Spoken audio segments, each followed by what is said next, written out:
Doctor Bhimrao Ambedkar की असली कहानी बहुत कम लोग जानते हैं। उन्होंने महिलाओं के लिए, दलितों के लिए और इस देश के संविधान के लिए क्या क्या किया उसकी तो बहुत बात होती है, लेकिन उनके जीवन की सच्ची कहानी आज तक किसी ने नहीं बताई। जब आप उनकी पत्नी डॉक्टर सविता अंबेडकर की आंखों से उनकी जिंदगी को देखते हैं तो एक बिल्कुल अलग सच्चाई सामने आती है। जब वो सिर्फ 5 साल के थे तब उनकी माँ भीमाबाई का निधन हो गया। माँ का साया सर से उठा ही था कि कुछ सालों बाद जब वो सतारा के स्कूल पहुंचे तो उन्हें वहां एक जूट की बोरी पर बैठकर पढ़ने के लिए मजबूर किया गया, सिर्फ जातिवाद की वजह से। लेकिन सबसे भयानक दौर अभी आना बाकी था।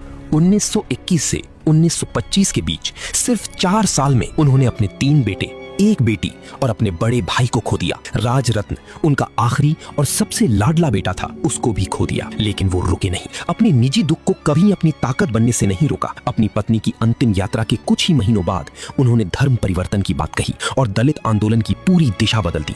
1947 से 1951 के बीच बाबा साहेब खुद सीवियर डायबिटीज से जूझ रहे थे। डॉक्टर सविता अंबेडकर लिखती हैं कि कॉन्स्टिट्यूशन बनाते समय उनकी हालत बेहद खराब थी, फिर भी वो दिन रात काम करते रहे। और जब महिलाओं के अधिकार की बात आई तो हिंदू कोड बिल के लिए उन्होंने अपनी लॉ मिनिस्टर की पोस्ट भी कुर्बान कर दी। लोग पूछते हैं कि फोटो में बाबा साहेब का चेहरा हमेशा इतना सख्त क्यों दिखता है, लेकिन ये उनका स्वभाव नहीं था, ऐसा उन्हें अपने हालातों ने बना दिया था। वो सूट दरअसल उस हजारों साल पुरानी रूढ़िवादिता को उनका करारा जवाब था, जो अछूतों को साफ कपड़े पहनने तक का हक नहीं देती थी। It was a statement of dignity. हमने उनकी मूर्तियां तो हर चौक पर लगा दी हैं, लेकिन क्या हमने उनके इस अकेलेपन और संघर्ष को कभी समझा है? बाकी उनके लिए जय हिंद जरूर लिख देना।